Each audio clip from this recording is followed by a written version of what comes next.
Olá pessoal, tudo bem? Legal, né? Olha só, hoje nós vamos dar continuidade ao nosso pequeno estudo sobre o Evangelho segundo João que nós estamos fazendo, que está incrível, e hoje é o dia do capítulo 18. Mas antes de dar continuidade ao nosso pequeno estudo, dê seu like, se inscreva no canal e aperta no sininho para receber todas as novidades que vem pela frente. E olha só pessoal, nós temos uma novidade incrível aqui no canal, que é um e-book sobre o Evangelho segundo João, uma análise dos 21 capítulos completa para vocês. Clica no link aqui abaixo e adquira de vocês hoje mesmo. Vamos lá? O capítulo 18 do Evangelho segundo João é um trecho crucial na narrativa do Novo Testamento, que descreve os eventos intensos e dramáticos que conduzem à prisão de Jesus, ao julgamento e, eventualmente, à crucificação de Jesus. Este capítulo marca o início do clímax da missão terrena de Jesus, onde as profecias do Antigo Testamento começam a se cumprir de maneira mais evidente e dolorosa. O texto se inicia com Jesus e seus discípulos no jardim do Getsêmani, um local frequentemente associado à oração e à reflexão, mas que neste momento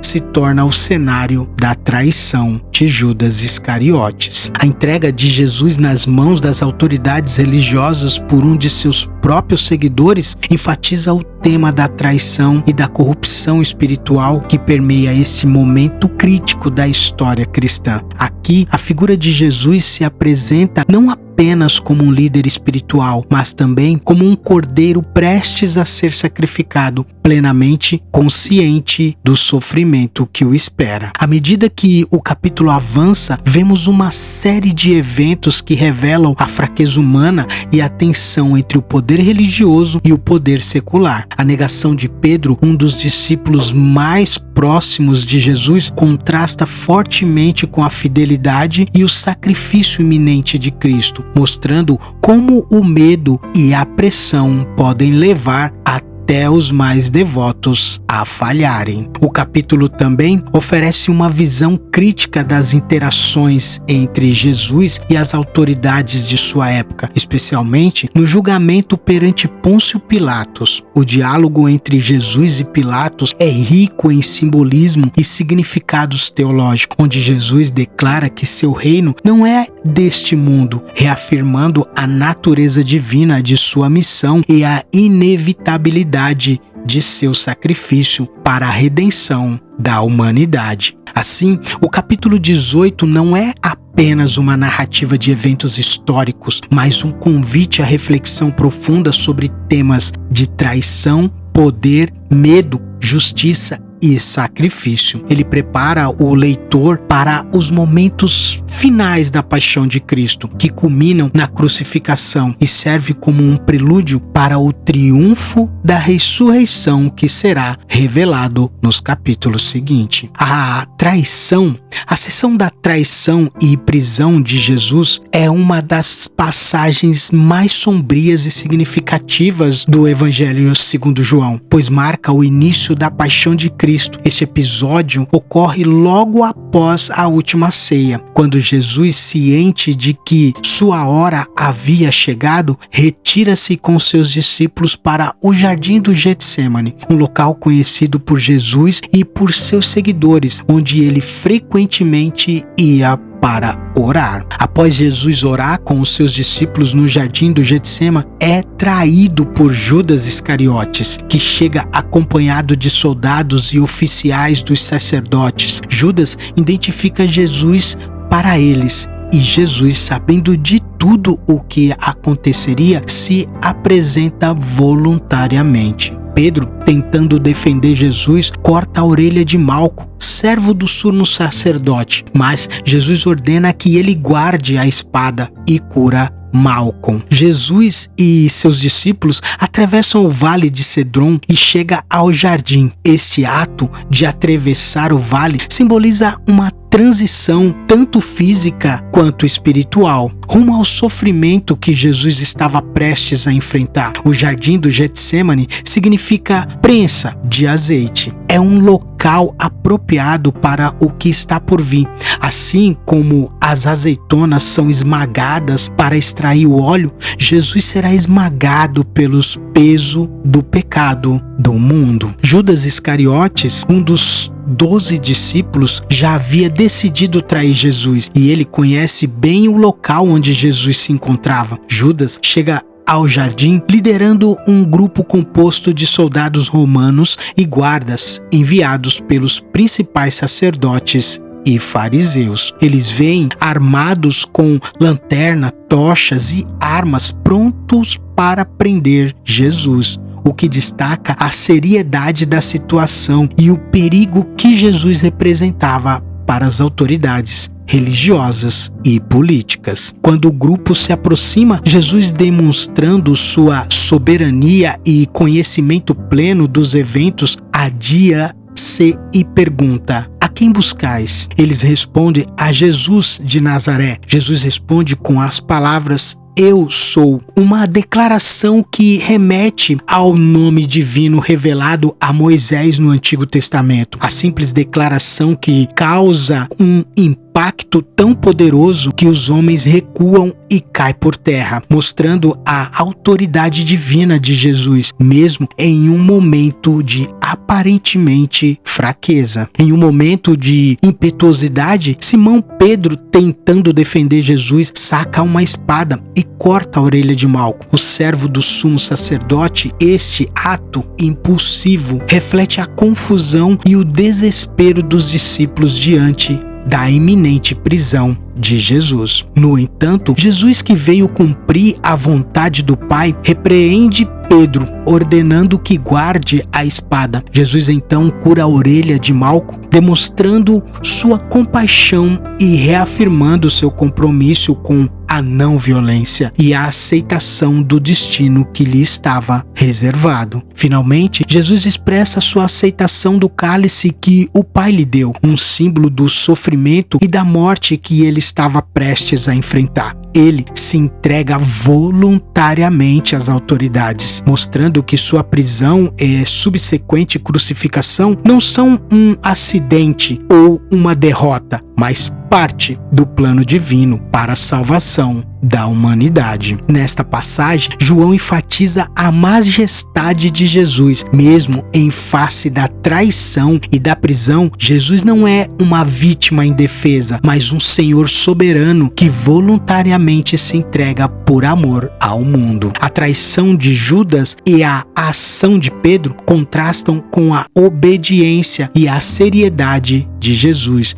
preparando o terreno para os eventos que culminarão na sua crucificação e ressurreição. A passagem levada de Jesus ao sumo sacerdote relata os primeiros momentos após a prisão de Jesus no jardim do Getsêmani. Este evento marca o início do processo judicial irregular que Jesus enfrentaria, um julgamento repleto de injustiças que culminaria na sua crucificação. A traição de Judas e a rendição voluntária de Jesus, ele é imediatamente preso. João destaca que Jesus é levado primeiramente a Anás, que era sogro de Caifás, o sumo sacerdote naquele ano. A menção de Anás é significativa, porque apesar de não ser o sumo sacerdote oficial naquele momento, ele ainda era uma figura de grande influência entre os líderes religiosos judeus. Na verdade, Anás havia sido sumo sacerdote anteriormente e continuava a ser um poderoso ancião, possivelmente manipulado aos eventos por trás das cenas. O Evangelho segundo João apresenta Anás como o primeiro a interrogar Jesus, sugerindo que ele tinha um papel central na decisão de como proceder com Jesus. Anás poderia estar buscando uma base para uma acusação formal que pudesse ser apresentada a Caifás e, eventualmente, ao governo romano de Pôncio Pilatos. Caifás, o sumo sacerdote daquele ano, já havia expressado anteriormente sua opinião sobre Jesus, afirmando que convém que um homem morra pelo povo. Essa declaração, feita no contexto de uma reunião do Sinédrio, já indicava que Caifás via a morte de Jesus como uma solução necessária para preservar a nação e sua posição de autoridade. O fato de Jesus ser levado a esses dois líderes religiosos destaca a convivência e o papel central das autoridades judaicas na trama que levaria à sua morte. Anás e Caifás, como representantes do sistema religioso que deveria ter reconhecido e escolhido o Messias, em vez disso, torna-se figuras de rejeição e oposição a Jesus. Além disso, o processo ao qual Jesus é submetido e caracterizado por uma série de irregularidades legais, Jesus é preso sem uma acusação clara, interrogado durante a noite e levado de um tribunal a outro sem o devido processo legal. Isso serve para enfatizar a injustiça de sua condenação e a corrupção do sistema que deveria defender a justiça. Esse trecho prepara o leitor para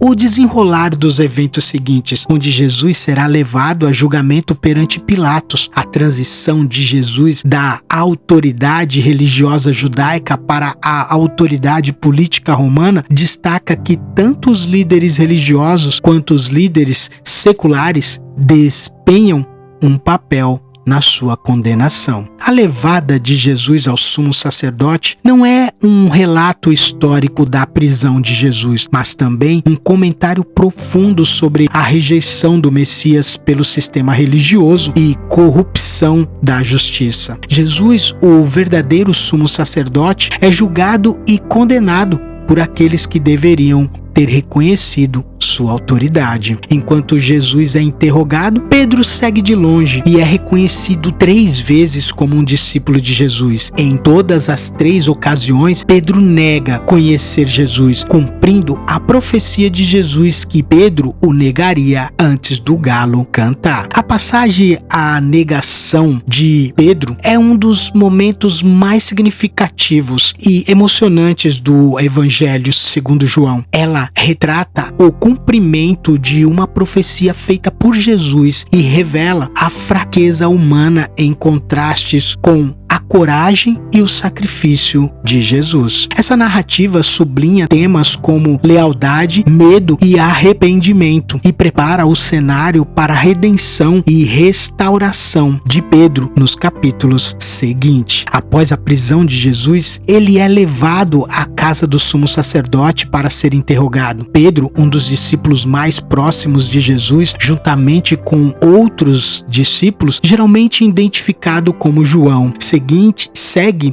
Jesus à distância. Esse outro discípulo, por ser conhecido do sumo sacerdote, consegue entrar no pátio da casa, levando Pedro com ele. No pátio do sumo sacerdote, Pedro é confrontado pela porteira, uma serva que pergunta se ele não é também um discípulo de Jesus. Dominado pelo medo e pela confusão, Pedro nega pela primeira vez, dizendo: "Não sou eu". Essa negação inicial já sinaliza a falha de Pedro em permanecer fiel a Jesus em um momento de crise. Apesar de sua determinação anterior de seguir Jesus até a morte, Pedro nega. Enquanto Pedro se aquece junto ao fogo, ele é novamente confrontado, desta vez por várias pessoas que o reconhecem como um dos seguidores de Jesus. Um dos servos, parente de Malco, o homem cuja orelha Pedro cortou no Getsêmani, questiona diretamente a Pedro. A pressão aumenta e Pedro novamente nega conhecer Jesus. Pouco depois, o galo canta, lembrando a profecia de Jesus: "Antes que o galo cante, você me negará 3 vezes". A repetição da negação de Pedro cumpre a profecia de Jesus, que havia feito anteriormente durante a última ceia. Esse cumprimento não apenas destaca a onisciência de Jesus, mas também serve como um lembrete doloroso da fraqueza humana. Mesmo entre os mais fiéis seguidores, Pedro, que havia prometido lealdade incondicional, falha em manter sua promessa diante do perigo. A negação de Pedro é um exemplo poderoso da fragilidade humana e um dos efeitos paralisantes, o medo. Pedro, que foi um dos primeiros a reconhecer Jesus como Messias e a andar sobre as águas em sua direção, agora se vê incapaz de admitir publicamente sua associação com ele. Este episódio mostra que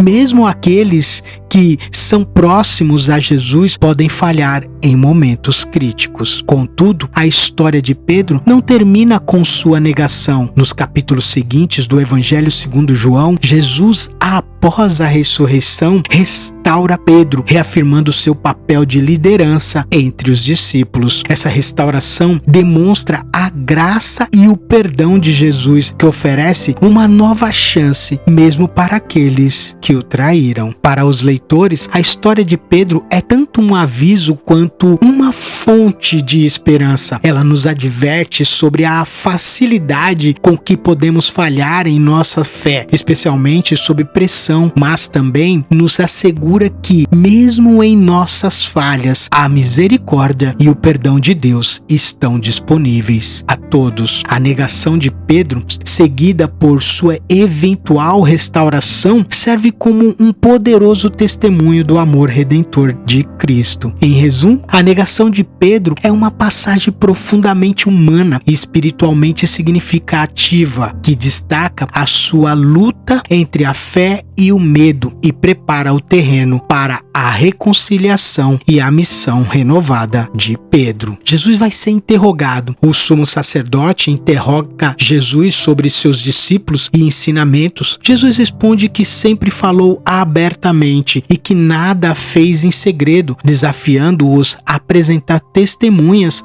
contra ele. Um dos guardas bate em Jesus e ele responde com calma. A passagem do interrogatório de Jesus descreve um momento crucial durante o julgamento de Jesus, onde ele é interrogado pelo sumo sacerdote Anás. Este trecho oferece uma visão profunda sobre a dignidade e a integridade de Jesus em meio a um processo legal injusto, além de destacar as falhas das autoridades religiosas da época. Após a prisão de Jesus, ele é levado primeiro a Anás, que, embora não fosse o sumo sacerdote oficial naquele momento, Caifás ocupava essa posição. Ainda que era uma figura de grande influência e poder entre os judeus, Anás interroga Jesus sobre seus discípulos e seus ensinamentos, tentando encontrar uma base para acusá-lo. Em resposta à pergunta de Anás, Jesus afirma que ele sempre ensinou publicamente nas sinagogas e no templo, onde todos os judeus podiam ouvir suas palavras. Jesus sublinha que não disse nada em segredo, desafiando explicitamente a legitimidade do interrogatório noturno e secreto ao qual está sendo submetido. Ele sugere que, em vez de questionarem diretamente as autoridades, deveriam perguntar àqueles que ouviram seus ensinamentos, pois eles saberiam o que ele ensinou. Essa resposta de Jesus não apenas revela sua transparência e honestidade, mas também destaca a ilegalidade do procedimento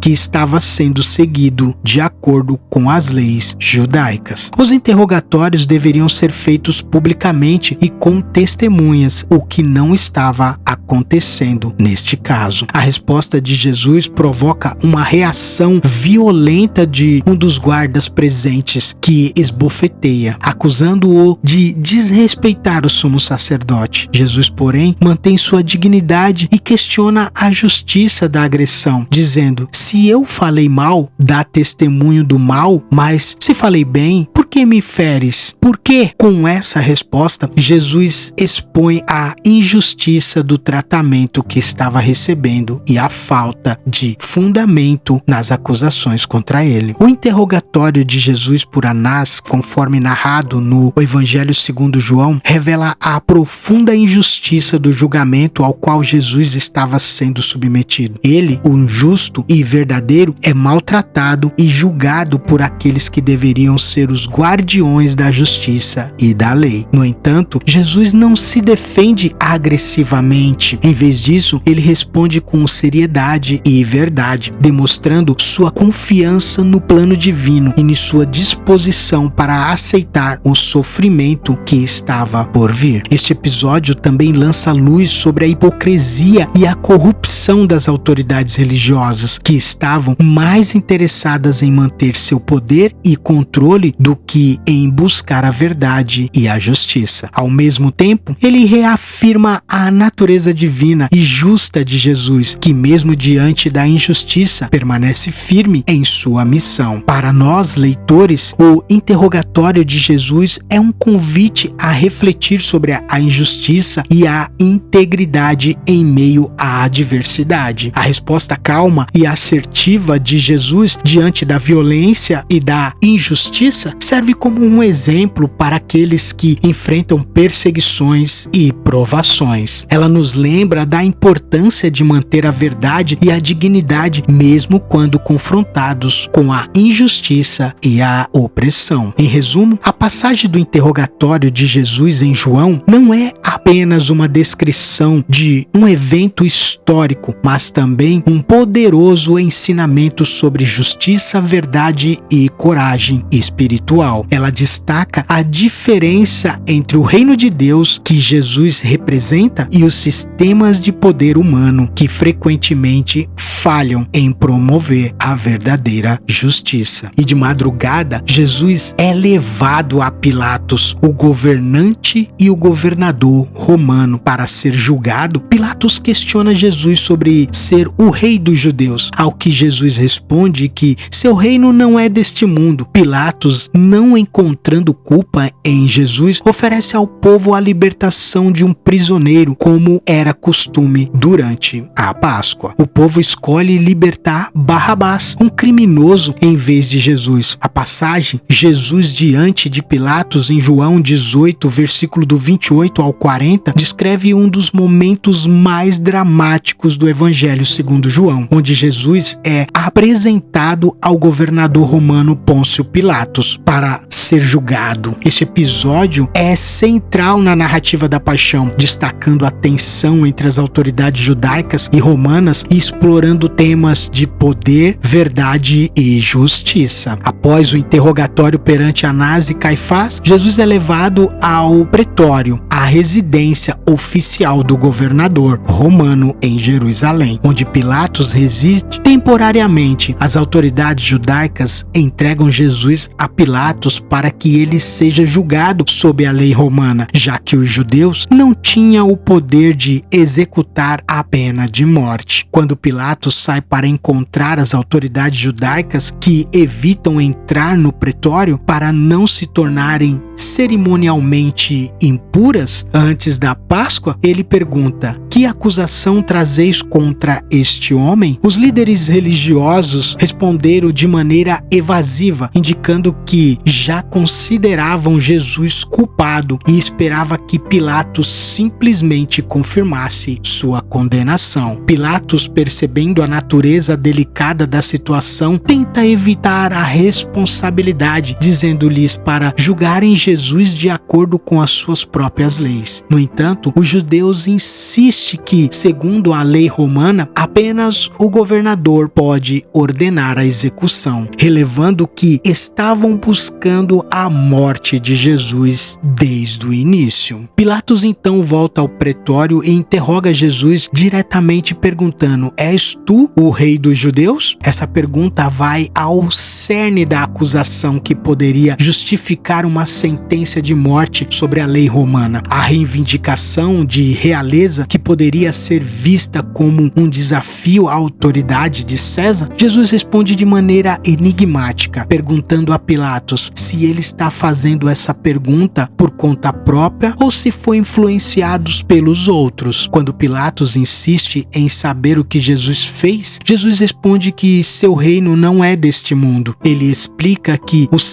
se o seu reino fosse deste mundo, seus seguidores teriam lutado para impedir sua captura. Pilatos então questiona: então tu és rei? Jesus responde afirmando que ele veio ao mundo para testemunhar a verdade e que todos aqueles que são da verdade ouvem a sua voz. Pilatos, talvez intrigado ou cínico, faz a famosa pergunta: o que é a verdade? No entanto, ele não espera uma resposta e, em vez disso, volta ao encontro dos judeus, declarando que não encontra culpa em Jesus. Essa pergunta de Pilatos ecoa através dos séculos como um símbolo da dúvida e do ceticismo humano em relação à verdade absoluta, contrastando com a personificação da verdade que Jesus representa. Como era costume durante a Páscoa, Pilatos oferece ao povo a libertação de um prisioneiro, sugerindo a libertação de Jesus, que ele claramente considera inocente. No entanto, as autoridades judaicas e a multidão pedem a libertação de Barrabás, um ladrão e insurgente, em vez de Jesus. Este ato de rejeição final simboliza a rejeição do Messias por aqueles que ele veio salvar, escolhendo em seu lugar um homem de violência. A passagem destaca o contraste entre o reino de Deus, representado por Jesus, e o reino do mundo, representado por Pilatos e as autoridades judaicas. O diálogo entre Jesus e Pilatos revela que o poder de Jesus não reside na força militar ou na autoridade política, mas na verdade e na justiça divina. Pilatos, apesar de sua oposição de poder, é incapaz de compreender a verdadeira natureza do reino de Jesus e acabar cedendo à pressão das autoridades religiosas, condenando um homem que ele sabe ser inocente. Jesus diante de Pilatos é uma reflexão poderosa sobre a natureza do poder da verdade e da justiça. Pilatos, que deveria ser o defensor da justiça romana, sucumbe à pressão política e social, enquanto Jesus, mesmo em sua aparente fraqueza, permanece fiel à verdade. A escolha entre Jesus e Barrabás simboliza a escolha entre o caminho da paz e da verdade e o caminho da violência e da injustiça. Um dilema que continua a ressoar na vida de todos os seguidores de Cristo. Este episódio prepara o terreno para a crucificação de Jesus, mostrando que sua morte não foi apenas um resultado de uma decisão humana injusta, mas também parte do plano divino para a redenção da humanidade. A rejeição de Jesus e a escolha de Barrabás explicam a profunda corrupção e cegueira espiritual das autoridades e do povo, enquanto o silêncio de Jesus diante da injustiça revela sua total entrega à vontade do Pai. O capítulo 18 do Evangelho segundo João é um relato profundo e multifacetado dos eventos que levam à prisão e julgamento de Jesus, um ponto crucial na narrativa da paixão. Este capítulo nos conduz pelos momentos de traição, medo, poder e injustiça, revelando a complexidade das interações entre Jesus, seus discípulos, as autoridades religiosas judaicas e o governo romano. Ao longo deste capítulo, vemos Jesus, o Filho de Deus, enfrentando a traição de Judas, a negação de Pedro e a corrupção do sistema religioso e político. Apesar dessas adversidades, Jesus permanece firme e sereno, consciente de sua missão divina e do sacrifício que estava prestes a fazer pela salvação da humanidade. Sua autoridade e divindade são evidentes, mesmo enquanto ele é levado